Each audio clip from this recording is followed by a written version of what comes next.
আসসালামু আলাইকুম রহমতুল্লাহি ওবরকাতু।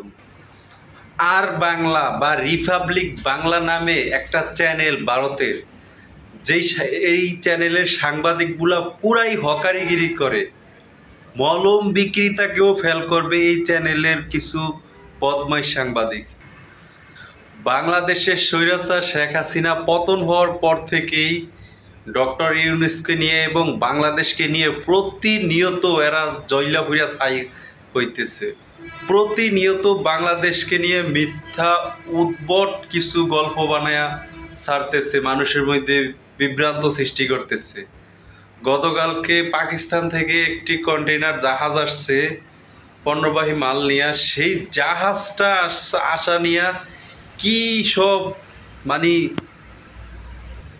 জানা না জানা বিষয় নিয়ে কি সব উদ্ভট ঘটনা লাগাই দিছে। দেখেন, পুরা ভিডিওটা দেখলে বুঝতে পারবেন যে বাংলাদেশে পাকিস্তান থেকে জাহাজ আসে বা আমদানি রপ্তানি হয়, সেই জন্য জাহাজ আসছে, সেইটা নিয়ে কি সব উদ্ভট কাণ্ড লাগাই দিছে। দেখেন, সে বলতেছে যে এটা নাকি বাংলাদেশে নাকি অস্ত্র ফাটাইছে পাকিস্তান দেউলিয়া, পাকিস্তান কি ফাটাবে?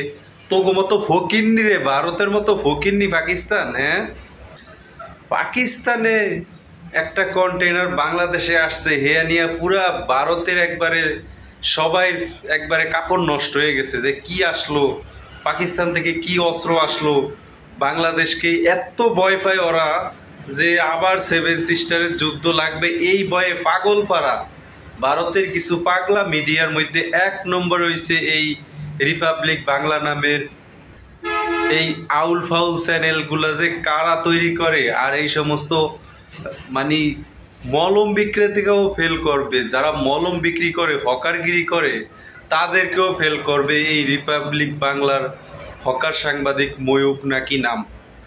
দেখেন তার কি উদ্ভট অঙ্গিভঙ্গ দিয়ে কি করতেছে, প্রতিনিয়ত বাংলাদেশে নিয়ে কিভাবে করতেছে। তার মানে এইটা কি প্রমাণ হয় না যে শেখ হাসিনা ছিল ভারতের একটা মূল এজেন্ট? ভারত শেখ হাসিনারে দিয়েই বাংলাদেশ চালায় নিছে, সেটা 100% কি এখন প্রমাণ হয় না?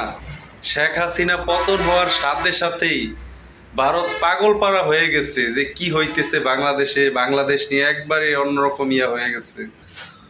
পাকিস্তানকে কি ভয় পায় ভারত, তার থেকে দ্বিগুণ ভয় পায় বাংলাদেশকে।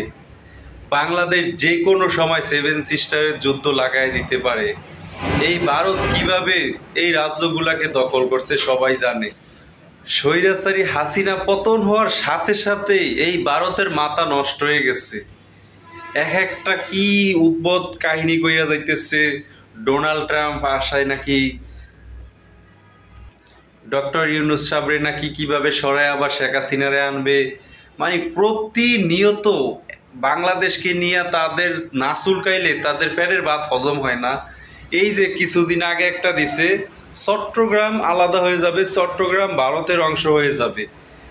প্রতিনিয়ত এই রিপাবলিক বাংলা নামে কুত্তা চ্যানেলটা প্রতিনিয়ত উদ্ভট সব অঙ্গিভঙ্গির মাধ্যমে বাংলাদেশকে নিয়ে করতেছে। বাংলাদেশকে নিয়ে উল্টাপাল্টা প্রেজেন্ট করার সাহস এরা কোথায় পায়? একটা স্বাধীন রাষ্ট্রকে নিয়ে এরকম উদ্ভট অঙ্গিভঙ্গ দেখায়, এরকম কাহিনী করার সাহস তারা কিভাবে পায়? তাদেরকে কি অবশ্যই আইনের আওতায় আনা উচিত না? অবশ্যই আইনের আওতায় আইনা তাদেরকে শাস্তি দেওয়া উচিত। বিশেষ করে এই হকার্স একটাই চ্যানেল যেটা রিপাবলিক বাংলা নামে, এই হকার চ্যানেলের হকার সাংবাদিকগুলারে দইরা যদি ইচ্ছা মতো পিটান যায় আগে হোগা বেসায়, তাহলে যদি ঠিক হয়। ওরা ভারতের এই রিপাবলিক বাংলা পরিচালনা করে। ওরা চায় যে শেখ হাসিনা আবার বাংলাদেশে আসুক, শেখ হাসিনার মাধ্যমে ওরা দেশ কন্ট্রোল করুক। এখন শেখ হাসিনা চইলা যাওয়ায়, শেখ হাসিনা আউট হয়ে যাওয়ায় ওগো মাথা নষ্ট হয়ে গেছে। কিভাবে আবার ওরা শেখ হাসিনার আইনা বসাবে, কিভাবে আবার দেশটার মধ্যে নৈরাজ্য সৃষ্টি করবে, কিভাবে আবার ওদের কন্ট্রোলে চালাবে, কিভাবে দেশের মধ্যে মুসলিম কমাবে, কিভাবে মানুষের ভিতরে ঈমান নষ্ট করবে, কিভাবে মানুষকে বিভিন্ন ধর্মীয় শিক্ষা থেকে সরায় উল্টাপাল্টা শিক্ষা দিয়ে মানুষের নাস্তিক বানাবে। এই 16 বছরে, বিগত এই 16 বছরে প্রত্যেকটা স্কুল কলেজ ইউনিভার্সিটির যত ইসলামিক বইগুলা সবগুলাকে সরায় দিছে। বাংলাদেশের যেই ধর্ম বা শিক্ষা শিক্ষা মন্ত্রণালয়, এই শিক্ষা মন্ত্রণালয়ের মন্ত্রী বানাইছে কারে? একজন হিন্দু মহিলারে। দেখেন একটা শিক্ষা, যেটা মুসলিম কান্ট্রি, 95% মানুষই বাংলাদেশে মুসলমান, জরিপে যেটা বলা হয়, সেই 95% মুসলমানের দেশে কিভাবে শিক্ষামন্ত্রী হয় একজন হিন্দু? এই সম্পূর্ণ বাংলাদেশে এই বিগত 16 বছর স্বৈরাচার শেখ হাসিনার আমলগুলা, পুরা শেখ হাসিনার আমলগুলা কন্ট্রোল করছে ভারত। ভারত বাংলাদেশকে কিভাবে কন্ট্রোল করছে আপনারা এর মধ্যে পিনাকি ভট্টাচার্য দাদার ভিডিও এবং ইলিয়াস হোসেনের ভিডিওতে আপনারা দেখেছেন, অন্যান্য অনেকের ভিডিওতে আপনারা দেখেছেন বা জানেন। বাংলাদেশের সবাই অবগত আছে যে এই বাংলাদেশকে বিগত 16 বছরে হাসিনার মাধ্যমে ভারত কন্ট্রোল করছে। ভারত চায় যে সারা জীবন এইভাবে হাসিনার মাধ্যমে হোক বা যার মাধ্যমে হোক তারা কন্ট্রোল করবে। এই র হইছে বাংলাদেশের সব থেকে বড় ভারতের এজেন্ট। আর এই প্রতিনিয়ত চেষ্টা করতেছে কিভাবে আবার হাসিনার মতন কাউকে আনবে বা হাসিনাকে বাংলাদেশের ক্ষমতায় আনবে, কিভাবে তারা আবার দেশ পরিচালনা করবে, কিভাবে বাংলাদেশটারে ধ্বংস করবে, এই চেষ্টা প্রতিনিয়ত কইরা যাইতেছে। তাই এই রিপাবলিক বাংলা নামে এই হকার সাংবাদিকগুলারে লাগাই দিছে বাংলাদেশের, বিভিন্ন সময় বিভিন্নভাবে বাংলাদেশের নিয়ে নিউজ করে, বিভিন্ন উল্টাপাল্টা যত মিথ্যা উদ্ভট গল্প নিয়ে মানে কি অঙ্গভঙ্গি করে দেখেন। আমি আপনাদেরকে কিছু ভিডিও দেখাই, ওর ভিডিওগুলো দেখলে বুঝতে পারবেন। এই ভারত নষ্ট হওয়ার পেছনে এই একটা চ্যানেলই যথেষ্ট। ওই যে কথায় আছে না, এক গ্লাস দুধের ভিতরে এক ফোঁটা প্রস্রাব পড়লেই নষ্ট হয়ে যায় দুধ। ঠিক এইরকম পুরা ভারত নষ্ট করতেছে এরকম কিছু হকার সাংবাদিক আর হকার চ্যানেল। এরা আসলে মলম বিক্রি করার জন্য হচ্ছে পারফেক্ট সাংবাদিক। এগুলা কি সাংবাদিক নাকি মলম বিক্রেতা আপনারা না দেখলে বুঝবেনই না যে এটা সাংবাদিক নাকি হকার। ওই বাংলাদেশে যে গুলিস্তানে মলম বিক্রি করে, মলম বিক্রেতাকেও ফেল করবে এই হকার সাংবাদিক।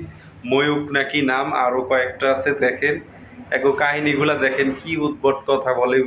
বিভিন্ন সময় বাংলাদেশের মতো একটা স্বাধীন রাষ্ট্রকে নিয়ে বিভিন্ন সময় উল্টাপাল্টা ভাবে মিথ্যা গল্প কিভাবে ছড়াইতেছে দেখেন। একটা এত বড় একটা চ্যানেলে দেখেন, এগোরে কি আইনের আওতায় আনা উচিত না?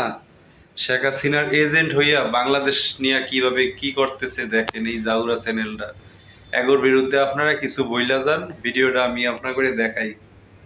পাকিস্তান বা সিরিয়া হতে চায় নতুন বাংলাদেশ, কিন্তু এই মুহূর্তে যে ব্রেকিং নিউজ আমরা জানতে পারছি, সামরিক অস্ত্রের পর এবার কি পারমাণবিক অস্ত্র চুক্তি পাকিস্তান এবং বাংলাদেশের। মাথায় রাখতে হবে পাকিস্তান কিন্তু একটি পারমাণবিক শক্তিধর দেশ, ভারতও একটি পারমাণবিক শক্তিধর দেশ। পাকিস্তান বাংলাদেশের মধ্যে পারমাণবিক চুক্তি এবার কি হতে চলেছে? পারমাণবিক শক্তি নিয়ে চুক্তি দু দেশের মধ্যে, কেন এই চুক্তি সই করার চেষ্টা করছে এবং এই চুক্তির কথা এই মুহূর্তে যদি সরকারিভাবে কেউ ঘোষণা করে, আমেরিকা এবং রাশিয়া তারা কিভাবে দেখবে, ভারত কিভাবে দেখবে, তার দিকে নজর থাকবে। কিন্তু পাকিস্তান এবং বাংলাদেশ এই দুটি দেশের মধ্যে এই মুহূর্তে যে সখ্যতা তৈরি হচ্ছে, আমি জানি না এরপরে হয়তো সিরিয়ার কোনো আইসিস নেতার সঙ্গে মোহাম্মদ ইউনূসের এবং এরকম হাসি হাসি মুখ আমরা হয়তো দেখবো হামাস বা হিজবুল্লাহ কোনো নেতার সাথে। কিন্তু পাকিস্তান তো আসলে দেউলিয়া হয়ে যাওয়া এক দেশ, বাংলাদেশ তো তা নয়। বাংলাদেশ তো স্বাধীনতা লাভ করেছে, বাংলাদেশের মানুষ বলছেন। তাহলে বাংলাদেশের মানুষ কেন পাকিস্তানের সাথে গলায় গলায় ভাব করার চেষ্টা করছেন? কেন অস্ত্র আনার যে অভিযোগগুলো বাংলাদেশের অভ্যন্তরীণ যারা বিশেষজ্ঞ রয়েছেন তারাই বলছেন, তারা সোশ্যাল মিডিয়াতে লিখছেন, পাকিস্তানের যারা সামরিক বিশেষজ্ঞ রয়েছেন তারা সোশ্যাল মিডিয়াতে লিখছেন। আমি এই বড় ব্রেকিং নিউজের পাশাপাশি একবার দেখানোর চেষ্টা করব কেন এই আশঙ্কার কথা বলা হচ্ছে, কেন এই মুহূর্তে গোটা উপমহাদেশের জন্য বাংলাদেশ যে কাজটা করছে। বাংলাদেশ প্রথমত এখনো নিজেরাই নিজেদের এই যে স্বাধীনতা পরবর্তী যে লড়াই, যে অভিযোগ, যে ভয়ঙ্কর রাগ, সেগুলো সামলে উঠতে পারেনি, কিন্তু অস্ত্র ভান্ডার তৈরি করছে বাংলাদেশ। বাংলাদেশে পাকিস্তানের অস্ত্র ঢুকছে, বাংলাদেশে অস্ত্র সরবরাহ করছে পাকিস্তান। যে পাকিস্তান খেতে পায় না, সেই পাকিস্তান এখন বাংলাদেশকে অস্ত্র গছিয়ে কিছু টাকা লাভ করার চেষ্টা করছে। আর সাধারণ গরিব নিম্নবিত্ত বাংলাদেশের মানুষ যারা সৎ পথে উপার্জন করেন তাদের পকেটের টাকা দিয়ে এই অস্ত্র মোহাম্মদ ইউনূস কিনছেন। শেষ 2 মাসে 40,000 কোটি টাকার অস্ত্র কেনা হয়েছে। ভাবুন, 40,000 কোটি বাংলাদেশি টাকার এই অস্ত্র না কিনে যদি বাংলাদেশিদের মধ্যে বিলিয়ে দেওয়া হতো কত টাকা লাগতো। 40,000 রাউন্ড গুলি কেনা হয়েছে। কি কাজে লাগবে এই গুলি? কিসের জন্য এইগুলি কেনা হচ্ছে? ভারতের বিরুদ্ধে কেনা হচ্ছে, রাশিয়ার বিরুদ্ধে কেনা হচ্ছে। ভারত, রাশিয়া, আমেরিকা সবাইকে শত্রু বানাতে চায় বাংলাদেশ। 40 টন আরডিএক্স বিস্ফোরক সন্ত্রাসবাদী হামলার জন্য লাগে। আমরা জানি 26/11 থেকে শুরু করে, টুইন টাওয়ার থেকে শুরু করে যে মুম্বাই সিরিয়াল ব্লাস্ট হয়েছিল, সমস্ত জায়গাতে এই আরডিএক্স ব্যবহার করা হয়েছে। 2900টি উচ্চ তীব্রতার রকেট। আমরা জানি ইসরায়েল প্যালেস্টাইন যুদ্ধে, ইউক্রেন যুদ্ধে এই রকেটগুলো ব্যবহার করা হয়েছে। যুদ্ধ বিমানে 31,000 কোটি টাকার চুক্তি। কিসের জন্য এখন যুদ্ধ বিমান প্রয়োজন বাংলাদেশের? বাংলাদেশ এই মুহূর্তে যে কাজটা করছে সেটা আত্মঘাতী সিদ্ধান্ত বলে বিশেষজ্ঞরা মনে করছেন। সন্তু, গোটা পৃথিবীতে কোন দেশে কত পারমাণবিক অস্ত্র আমরা গ্রাফিক্যাল প্রেজেন্টেশনের মাধ্যমে দেখানোর চেষ্টা করব। চলুন, প্রথম দেশ রাশিয়া। রাশিয়াতে 6,257 পরিসংখ্যান বলছে। পরের দেশ আমেরিকা, আমেরিকায় রয়েছে 5,600। পরের দেশ চীন 350। পরের দেশ ফ্রান্স 290। পরের দেশ ইংল্যান্ড 225। পরের দেশ পাকিস্তান 165। পরের দেশ ভারত 160। পরের দেশ ইসরায়েল 90। পরের দেশ পরিসংখ্যান দেখানোর চেষ্টা করবে এবং শেষ পরিসংখ্যান উত্তর কোরিয়া 50। এই হলো গোটা পৃথিবীতে পারমাণবিক অস্ত্র কোন দেশে কত রয়েছে তার পরিসংখ্যান। বোঝাই যাচ্ছে বাংলাদেশ মৌলবাদের 16 কলা পূর্ণ করছে। বাংলাদেশের মানুষ চান না যুদ্ধ। বাংলাদেশের মানুষ চান না যে আবার বাংলাদেশের মানুষের টাকা নিয়ে লুটে পুটে খাক সেখানকার রাষ্ট্রনেতারা। বাংলাদেশের মানুষের বারবার অভিযোগ ছিল শেখ হাসিনা সরকারের সময় লুটে পুটে খাওয়া হয়েছে সাধারণ মানুষের টাকা, লুটে পুটে খাওয়া হয়েছে ট্যাক্সের টাকায়, বিভিন্ন কিছু করা হয়েছে। এবার এই মোহাম্মদ ইউনূস পাকিস্তানের সাথে গলায় গলা মিলিয়ে আসলে আবার বাংলাদেশকে ভয়ঙ্কর এক ডিপ্রেশনের মধ্যে ফেলে দেওয়ার চেষ্টা করছেন বোধহয়। যে ছবিগুলো আমি বিভিন্ন ঝামেলার ছবি গোটা বাংলাদেশ জুড়ে দেখেছি। বাংলাদেশ এই মুহূর্তে দেখুন, একদিকে হিন্দুরা বাংলাদেশে জেগে উঠেছে, বৌদ্ধরা জেগে উঠেছে। চিটাগংয়ের মানুষ অর্থাৎ চট্টগ্রামের মানুষ বলছেন যে এভাবে যদি বাংলাদেশ দমন পীড়ন চালায় পাকিস্তানি সেনার মতন তাহলে চিটাগং হয়তো একদিন বেরিয়ে আসবে। দেখুন, এখানে উন্নয়ন করার জায়গায় বাংলাদেশ এখানে উন্নয়ন করতে পারে। এই মানুষগুলো যারা বাংলাদেশের পতাকা হাতে নিয়ে তারা সোনার বাংলাদেশ চেয়েছিল, তাদেরকে 40,000 কোটি টাকা বিলিয়ে দেওয়া যেত না? তাদেরকে অস্ত্র না কিনে, গুলি না কিনে তাদের মধ্যে এই মানুষগুলোকে বলা যেত না যে আমরা উন্নয়ন করব, আমরা প্রতি ঘরে আলো নিয়ে আসবো, প্রতি ঘরে টাকা দেব, প্রত্যেকের অ্যাকাউন্টে 1 লাখ 2 লাখ টাকা করে দেব?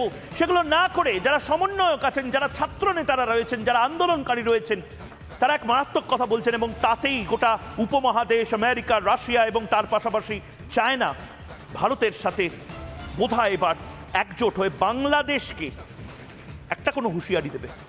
কারণ বাংলাদেশের সরকারিভাবে যে প্রতিক্রিয়া শোনা যাচ্ছে সশস্ত্র বিপ্লবের, সশস্ত্র জঙ্গিপনা, শুনুন সেটা। যদি আমাদের উপর অস্ত্র দিয়ে আঘাত আসে, আমরা আমাদের যা কিছু অস্ত্র সম্ভব তা নিয়েই প্রতিহত করব। কিন্তু 5ই আগস্ট শেখ হাসিনা পালিয়ে যেতে বাধ্য হয়েছিল। তবে আমরা মনে করি আমাদের অভ্যুত্থান শেষ হয়ে যায়নি। আমাদের মধ্যে যে সেই বিপ্লব, সশস্ত্র বিপ্লব ঘোষণার যে স্পৃহা ছিল, সেই স্পৃহা এখনো আছে। যদি কখনো প্রয়োজন হয়, যদি অস্ত্র তুলে দিতে হয়, তাহলে বাংলাদেশের জনগণকে প্রস্তুত থাকতে হবে। কারণ আমি যেমনটা বললাম, এখনো মুজিববাদ রয়ে গেছে, এখনো মুজিববাদের পক্ষের লোকেরা রয়ে গেছে। এখনো যখন আমরা মুজিবের ছবি সরাই, তখন আমাদেরকে বলা হয় মুজিবের ছবি সরানো উচিত হয় নাই।